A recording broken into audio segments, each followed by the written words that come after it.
Hi and welcome to this Digital Juice tutorial. My name is Flo from flowmotion.eu.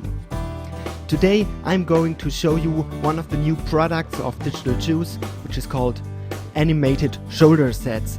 So let me quickly tell you what I will show you today, or what you will learn today. We start with setting up our project and bring some green screen footage in, and I show you how you can key it, and I also talk about some special keying techniques. And at that point in time the project would normally be finished, but we will bring this a step further. At first I will show you how you can track the motion of the background to make this look more vivid. And after that I'm also going to show you how you can push your keying even one step further by adding a light wrap effect. And as a last step I'm going to show you how I did my color correction. So let's directly get started. At first we have to open up our juicer. And inside here let's go to Projects and Templates. And here of course we want to select the After Effects projects.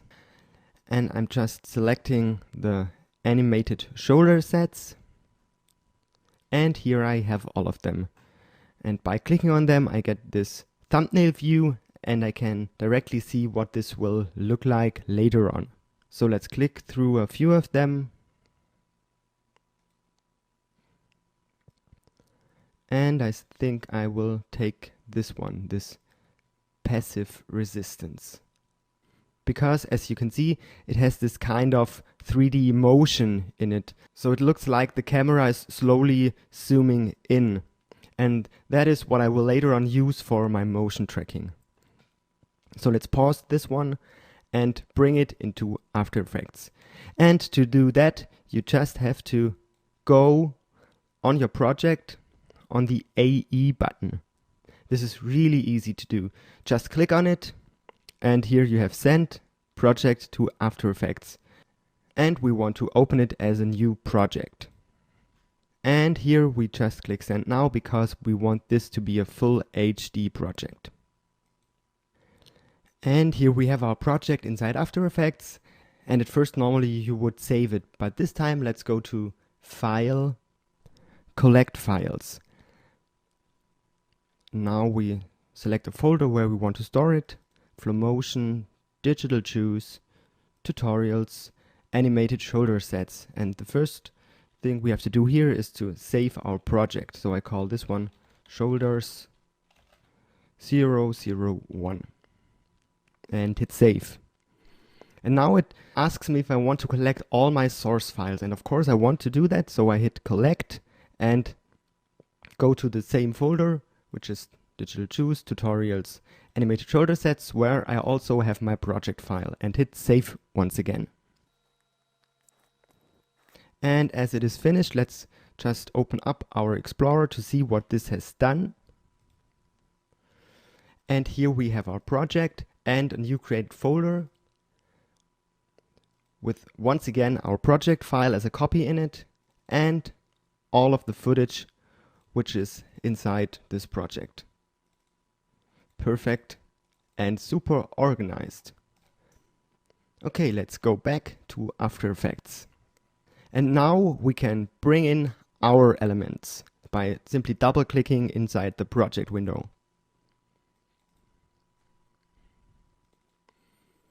Once again Tutorials, and I have all my assets here, which is my green screen presenter, which I have recorded in front of a green screen, and the video files that I want to bring in later. And I just open them and also bring them into my elements folder to keep everything organized. And now I create a new composition for my green screen footage by just dragging this one over this new composition icon. And as you can see, I haven't filmed her in the normal direction, but I rotated the camera around 90 degrees, and this is just because the presenter fills out the frame way better, and so we can benefit of the extra pixels which we are recording, which is perfect for green screen keying. So, but the first thing before we start keying is to do a noise reduction. So if we zoom into the screen here and now hit Alt and 2, we just see the green channel of this footage, and as you can see, it is very noisy. And by the way, by hitting Alt 1 you get the red channel, 2 is green, Alt 3 is blue, and Alt 4 is the alpha channel, and by hitting it just once again you get back to the normal view. So, and all of this noise is later on not that good for the keying process, so let's just quickly do a noise reduction on it. Let's make this a bit bigger and type in grain, and we want to remove the grain. And by the way, for this tutorial I'm trying just to use built-in plugins and no third-party plugins, because in this way all of you can easily follow along and later on recreate all of this. Okay, we have the remove grain applied to our footage by dragging it onto the footage, and in the effect controls we have all the parameters. And right now you can see that the footage is still noisy, and this is because when I zoom out again with my mouse wheel, by the way, I can see that the remove grain effect has this preview window where the effect gets applied, and you can directly see that over here on the left side there's a lot of grain, and on the right side no grain. But we can change this viewing mode to the final output, and then it gets applied to the whole composition or the whole footage. And when I zoom in on the green and now turn on and off the effect, you can see what it is doing. And when we just take a look at the channel, you can maybe see it even better. Okay, now we can start with the keying. But as you saw, this effect really takes a time to render, and so one thing I did for the sake of this tutorial, I just rendered this footage clip once again with the remove grain effect applied, so that I can just work a bit faster. So let's just close this presenter 04 and bring in this green screen presenter DN, which means denoised. Just for me as a small hint. So let's drag this one over the new composition icon, and as you can see it is denoised, and now we can also rotate it so that we can see it in a normal view. For that we just hit W and then we can rotate it, and if you hold down Shift it snaps each 45 degrees.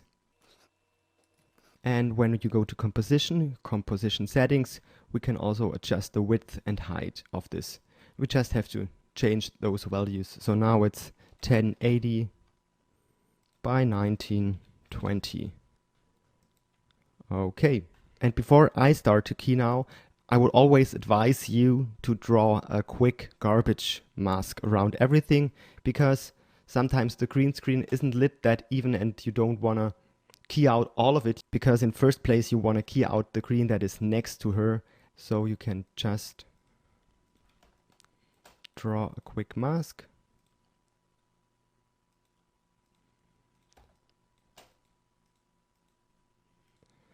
Quickly scrub through this if she's in the frame all the time, and here she's going outside a bit, so I just reposition the mask a bit. Okay, looks like she's always in the frame. Okay, and now we can finally apply the key light effect. Just type in key light and I just drag it onto the footage.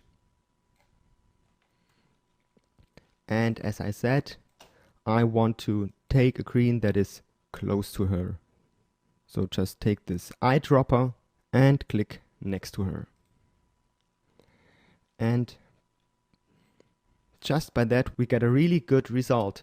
But when we hit Alt +4 now for the alpha channel, you can see that there are some areas that we have to work on.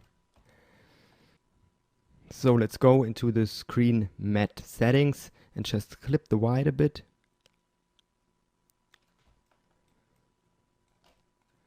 And over here there's also a bit of a gray color, so let's just bring in the blacks a bit.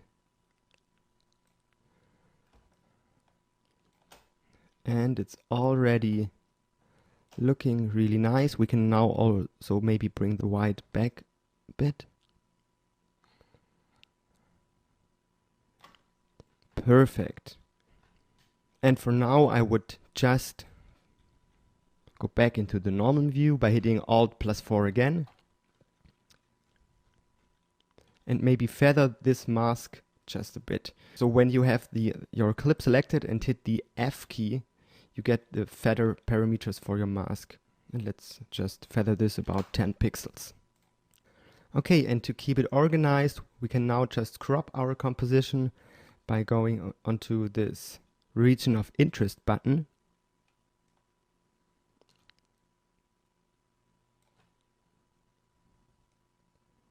And to crop it now, we go to Composition, Crop Comp to Region of Interest. Okay, and now we can close our presenter and start working in our final composition. So now we just have to bring our presenter back in. Just drag it over everything.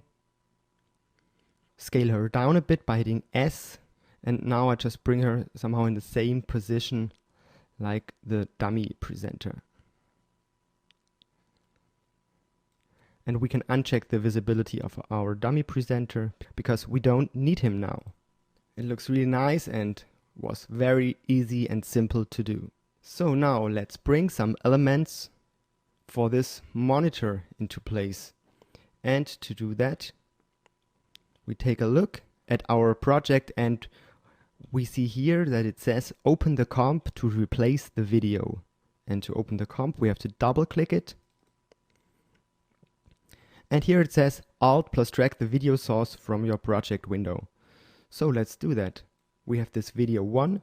So I select the first drop zone, hit down Alt, and bring the video 1 onto this layer. And if I let go, it has replaced this drop zone dummy with my video. And I just have to scale it up a bit because you can see it doesn't fill out the frame. So I hit scale and just roughly scale it up. And if I don't like the timing of the video, I can just hit the Y key and now I can push it back and forward. But as you can see, the length and the position of this layer stays the same, but just the content changes. This is a really cool and handy trick. So, perfect. Let's just do the same thing for the second drop zone. I have to select it, hold down the Alt key, take the video 2 and drag it onto here. And let go. And it has already updated. So I also scale this one up to 150 and also find a new position in time. Okay, and now we can close all of this and go back into our passive resistance, so into our final composition. And when I now make a quick ramp review, you can see that we already have a nice looking result.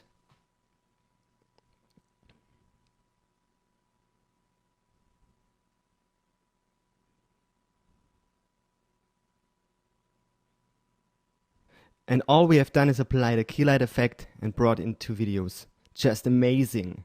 But now let's start to bring this one step further. The first thing that I saw in this ramp preview was that I have this black line. So let's quickly adjust this one. And it is inside my presenter composition, I think.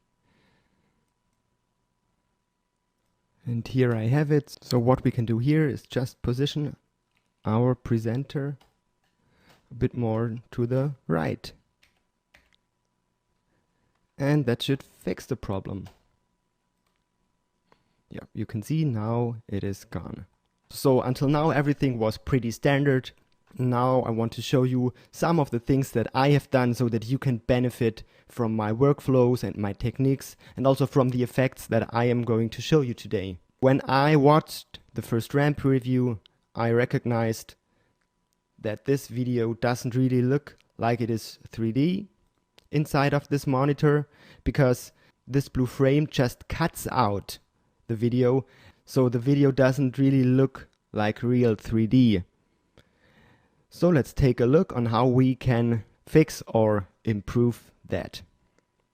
So let's go down here to the video zone, and here we can see that we have a mat for it. And if we just solo the mat, you can see that there really is just this that cuts out our video.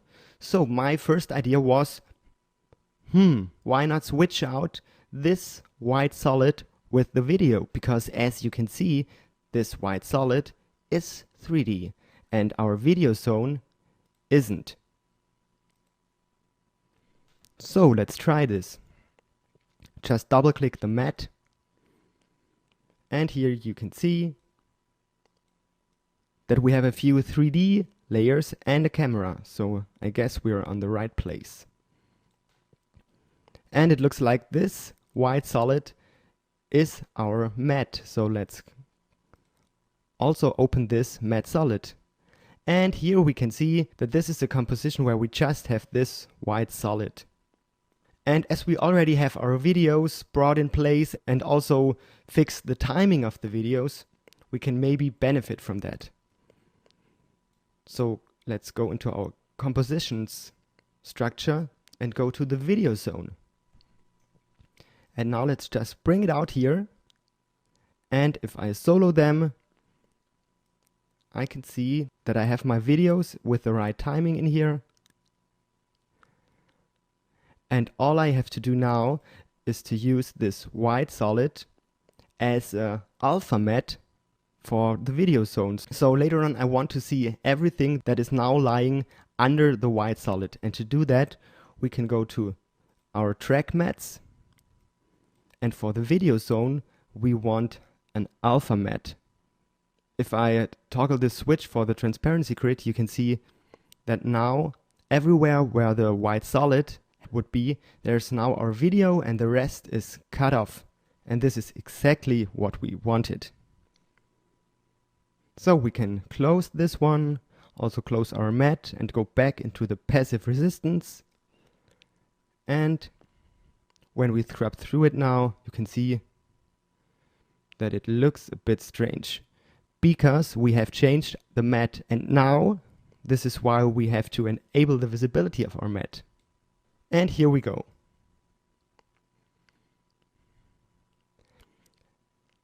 Everything's in place, and as you can see now, the video really lies in 3D, as you can see by this horizon line here, that it goes now into the depth.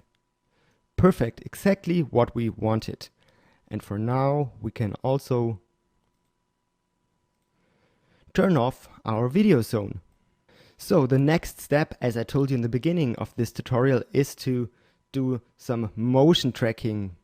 Because if we just take a look at the background video, you can see that it has this 3D motion in it. So let me just show you how you use a motion tracker and how motion tracking works. And I'm going to show you just the basics of it. And once you've understood the basics, I think you will use motion tracking in many of your projects. So let's get started. To do that, you just have to click on the layer that you want to track, go to Animation, Track in Mocha for After Effects. And Mocha just comes along with your After Effects version, and it's really easy. You just have to select your layer, click on Track in Mocha, and it will automatically open up your tracking software for you.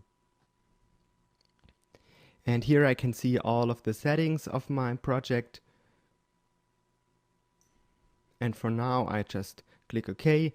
And this is how Mocha looks when you open it up the first time, and it looks a bit confusing and there are so many buttons. But let me tell you something, this is really easy and you don't have to be afraid of it. I just now show you the really easiest way to track a motion, and it works just perfect. To do that, you click on this Create X Spline Layer tool and just draw a mask around the area that you want to track. So in this case, I'm just selecting this area here, because over here we have the most pixel information on the tracking and scaling and the new position of the objects and so on. And you can always change everything by just dragging those handles here. But for now this looks fine, and all we have to do now is to go to the tracking buttons over here and just drag it forwards.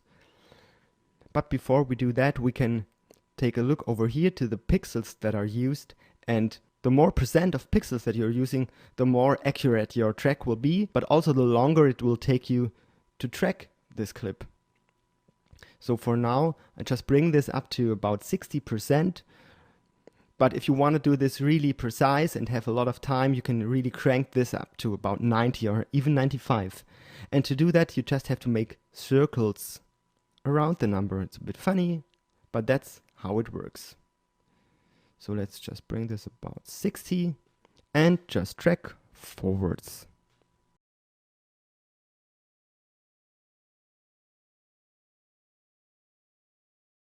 So as you can see, this really takes some time to calculate all of this. And so for now, let's just stop it, because I have done this once before and we can use this data. But I still want to show you the workflow, how you get your tracking data out of Mocha. And this is one of the easiest things to do. Just go to File, Export Tracking Data.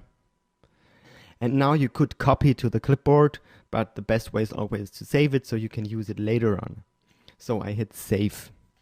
And once again go into my Digital Juice folder, Tutorials, Motion Tracking, and I already have this motion track here. So let's just call this one 02 and hit Save. And that's it for Mocha. So let's switch back to After Effects. In here, all we have to do is to create a new layer, a new null object.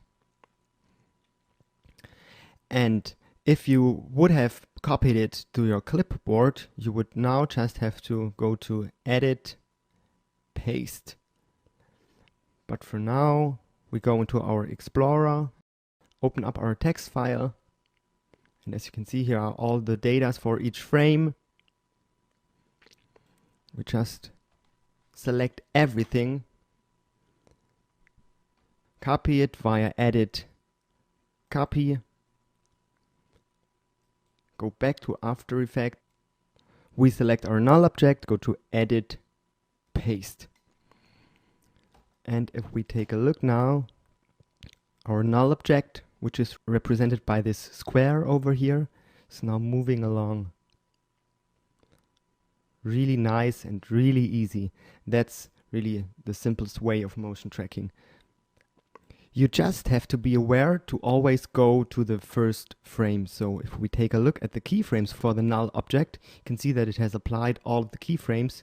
And if we would have had our cursor somewhere over here and would have gone to Edit, Paste, it would have started pasting all of the keyframes from this position.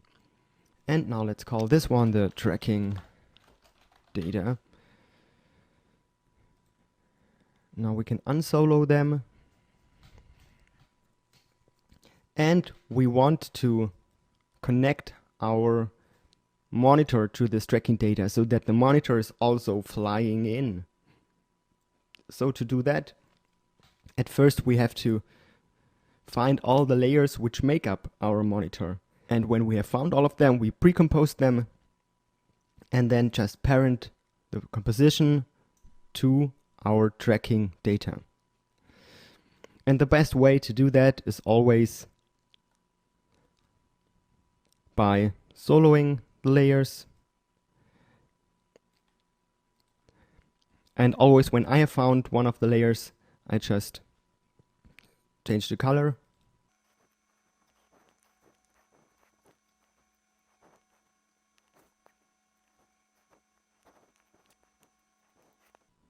And I think that I have now found all of them, and now I select all of them and pre-compose them. But you have to be aware of one thing, because one of the layers is a 3D layer which reacts to a camera. So let's find the camera in the project and simply duplicate it by hitting Ctrl D, or by going to Edit, Duplicate. And now I select this camera together with all the layers. Go to Layer, Pre-compose. It's all the way down here, but you could also use the shortcut Ctrl-Shift-C, and this will make a new composition. And we call it the monitor, and hit OK. And let's unsolo it. And once again, now we go to the first frame, right click in here for the columns, and we want the parents also to be visible. Okay, and we just take this pick whip here, and we want the monitor to be a child of the tracking data. When we now just solo the monitor, you can see that it is also coming closer to the camera. Perfect. But we're not finished with this motion tracking step of our animation, because all of those lens flares and the lights, as you can see here, are also positioned on the monitor. So for this animation I would also parent all of them to the tracking data. So let's just find those flares and also parent them to the tracking data. And also this one, I think. Okay, now our animation is set up. So what else can we do to make this look even better? So as I also told you in the beginning, I want to show you a few more advanced keying techniques and a few more tricks and tips on how to improve a key and to make it look more convincing. And the keyword for that is a light wrap. And for those of you who are wondering what a light wrap is, I'm just quickly showing it to you by using a third-party plugin so that you get an impression of what it is doing, and then I show you how you can do it from scratch. So to do that, I select my green screen presenter, edit, copy, make a new composition, 1920 by 1080, and just paste her in. In this way she just sits on the same position. And I copy the background and also bring it into this new composition. And let's call this composition our light wrap. And for the effects and presets, let's type in light wrap and bring it onto our presenter. I also pre-compose our presenter so that it has the same composition dimensions.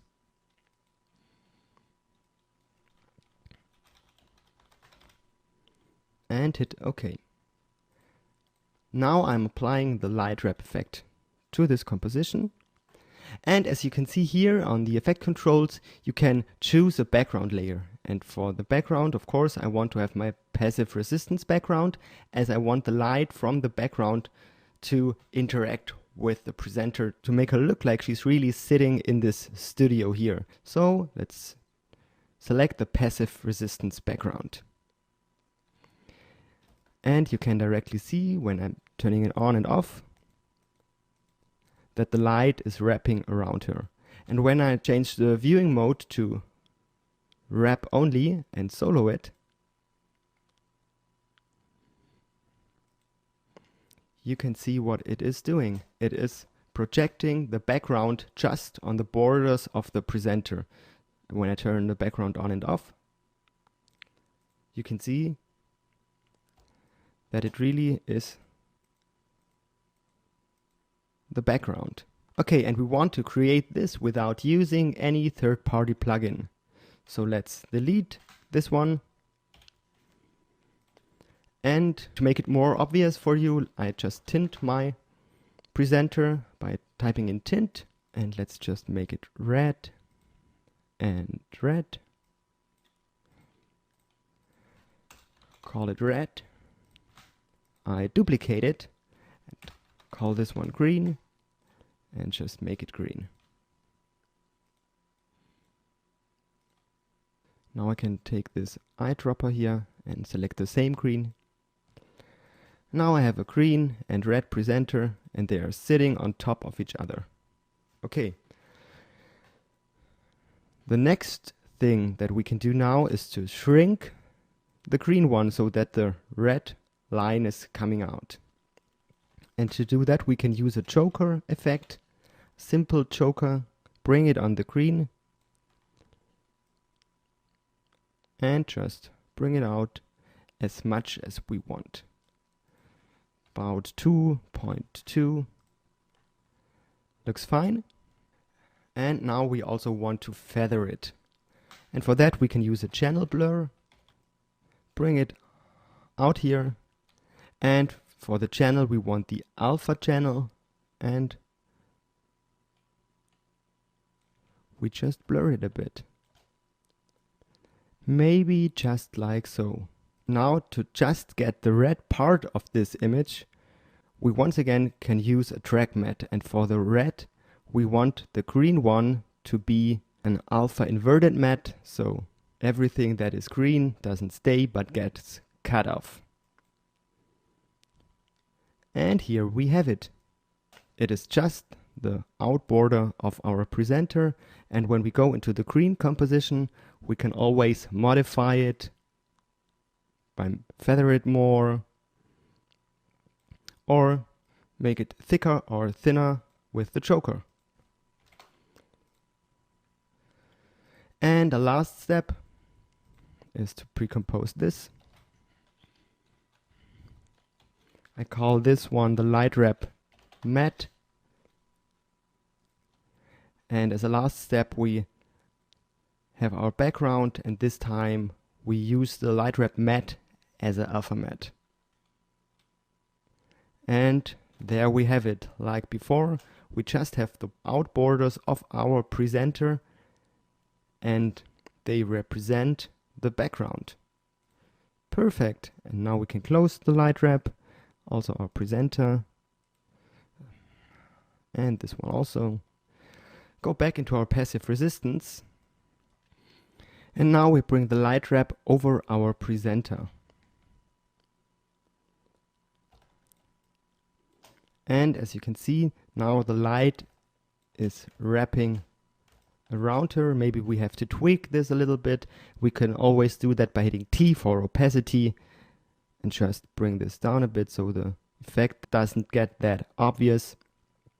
And we want this to be just a saddle effect, so about 25% will be okay. And this really makes a difference. Really, really nice. And you just have to be aware that when you later on want to use a different background, you just have to go into your light wrap composition and also change this background. So next step, I want to work a bit more on our monitor. So I just solo it.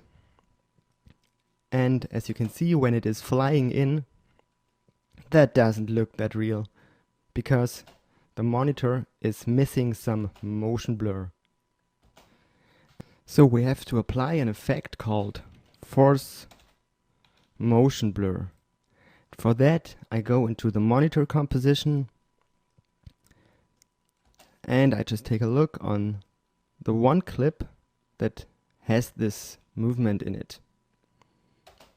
And I just drag it on that clip. And you can see when I scrub through it now that it does absolutely nothing. In order to see the effect of the force motion blur effect, you have to turn on the frame blending. So once you have to turn it on for your layer and also for the whole composition. And now it still looks strange. You just have to understand that when you turn on frame blending, it just calculates in between each frame. And now it has to calculate way more frames than normal. And this is why it automatically sets all of this just to draft quality. So you just see 2 frames instead of the many frames which make up this nice effect. And in order to see them, you have to click the frame blending switch once again, because now you can see it's pixeled the line, and now if you click it again, it's a straight line. And now it already starts to look way better. So let me zoom in here that we can see it. And now we have the settings. We have the motion blur samples and the shutter angle. Motion blur samples just defines how many frames are blended in. So if I type in 2, you can see it's 2 frames which make up the effect. If I type in 4, it's 4 frames. And the higher we go, the smoother this effect will look and the longer it will take to render. And now the shutter angle.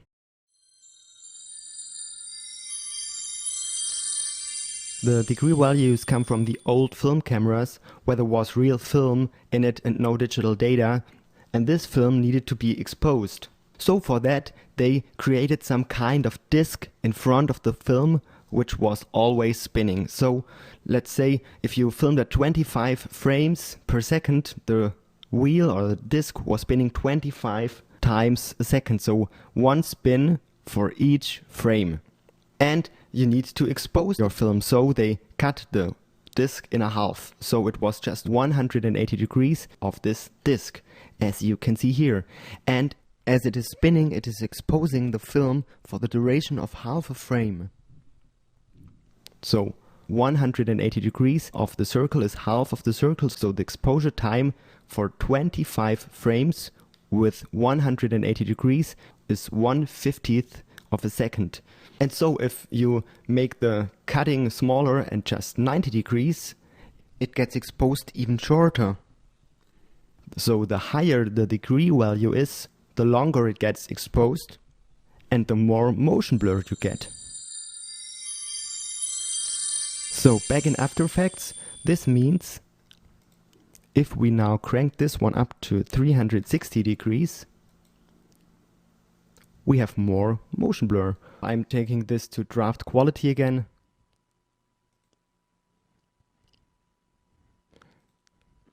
And normally when you're working, you can also just keep this value up high.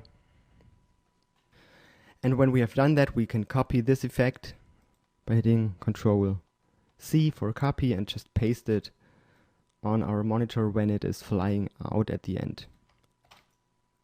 And also here we have to turn on the frame blending. Okay. And this is everything that I have adjusted for my animation. The last part of this tutorial will just be that I show you real quick how I did my color corrections, how I made my final look with a new background. And at the end I'm going to show you how I did this zoom where the camera is at the end of the animation flying into the monitor that it gets full screen. So for that, let's go back into our main composition. And the first small thing that I have done is I have adjusted the color of the presenter to get those different blue tones from the monitor and from her jacket closer together. For that, I have taken the saturation and hue effect, brought it onto the green screen presenter, and I want to change the saturation or the value of the blue tone. So I just go to the channel controls and take the blues. Those squares define the blue tone and those triangles define the fall off. So now let's try to find this tone. I think could be somewhere over here. And now just go to the hue wheel and try to get the same color, or so to say a more matching color.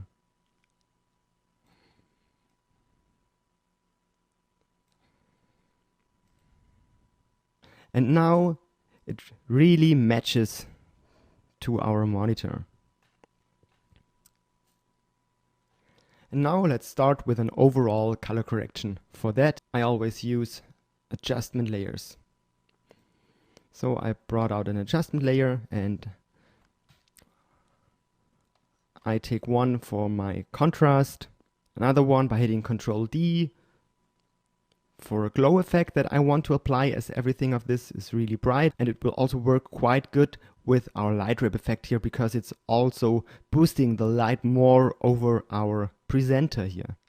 And as a third one, I wanted to bring the overall saturation a bit more down to give it a more natural look, because the first adjustment layer changes our contrast. For the contrast, we just take a levels effect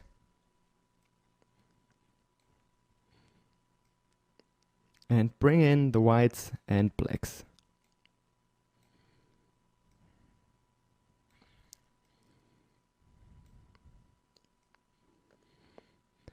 And I do this on an adjustment layer because the adjustment layer now changes the levels for all of the layers beneath it. So in this case, all of the clips and the whole animation looks more combined and more connected as one single clip. So let's go on. Next one, as I told you, would be a glow effect. And I have the glow effect over the contrast because now I have more in the whites for the glow effect. So let's type in glow and we bring it out. And by default, the glow effect is just too strong. So we go to the glow threshold, and this value defines which color values it takes for the glow. So when I bring it up to 100%, it's white, and to 0, it takes all of the colors to glow. And as we just want our highlights to glow, let's maybe go to 94. And bring up the glow radius. Down with the intensity, but all of this is really up to you. I just wanted to show you another cool effect which brings different layers closer together. And as this one is applied on an adjustment layer, the glowing of the white background now goes over the foreground element, which is the presenter. And if I turn it on and off, you can see what it is doing. Okay, maybe this is a bit too much, and we can always adjust this once again with the opacity of our layer. So let's bring this down to maybe 50%. And as a last effect, as I told you before, I'm going to take the tint effect. But I'm not using it in a normal way, as you would expect, because the tint effect just tints everything. I just go down with the amount, and in this way, we'll see what it is doing. It's just desaturating the clip. As with the contrast and the glow, everything looks a bit strange. She almost has orange skin tones, and I just bring this down again. Maybe to 20%. And if I turn it on and off, you can see that her skin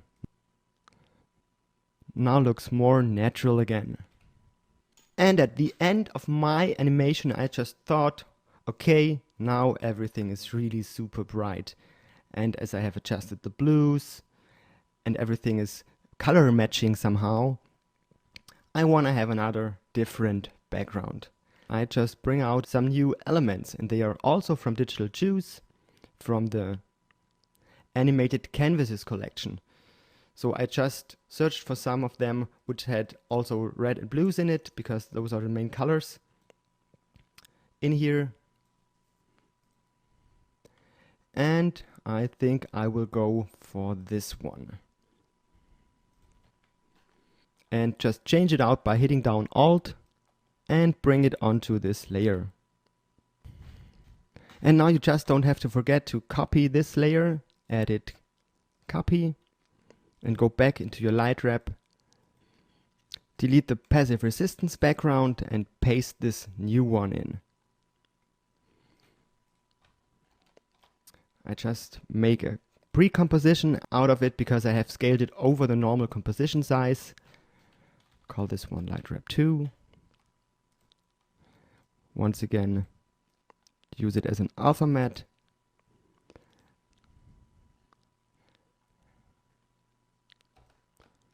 And everything is looking really nice again. As a very last step, I made my animation look at the end as if the monitor is flying in full screen. And for that I just took the whole passive resistance composition, brought it into a new one, and at the end where I wanted my zoom to happen, I hit P for position keyframes, went forward a few frames,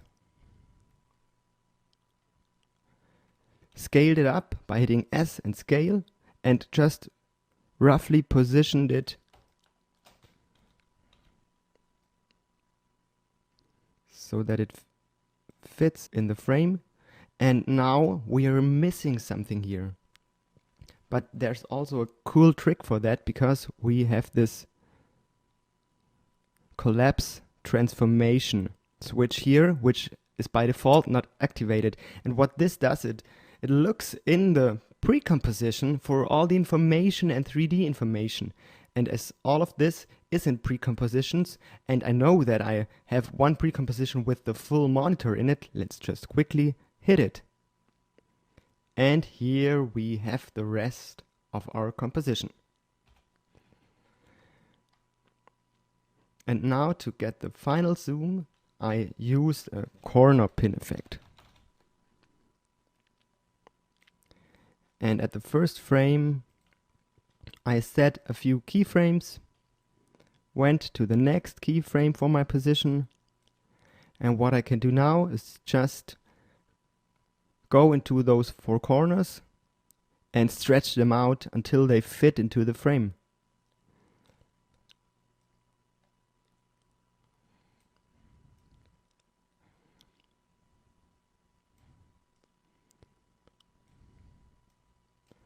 And to make this even more convincing, I went into the project window again to my pre-renders, and here I have all of this lens flares. And I just bring it out, add the transform mode again, so I have to bring the modes up again.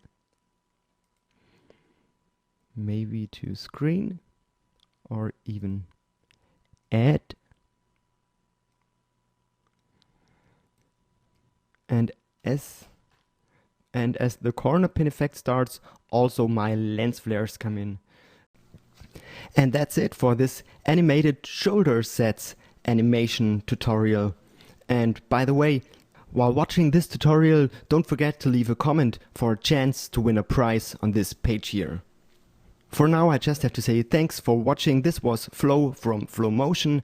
Just feel free to also go onto my page, flowmotion.eu, get inspired by some of my work, or just watch some After Effects tutorials. And for now, I wish you a lot of fun with the animated shoulder sets.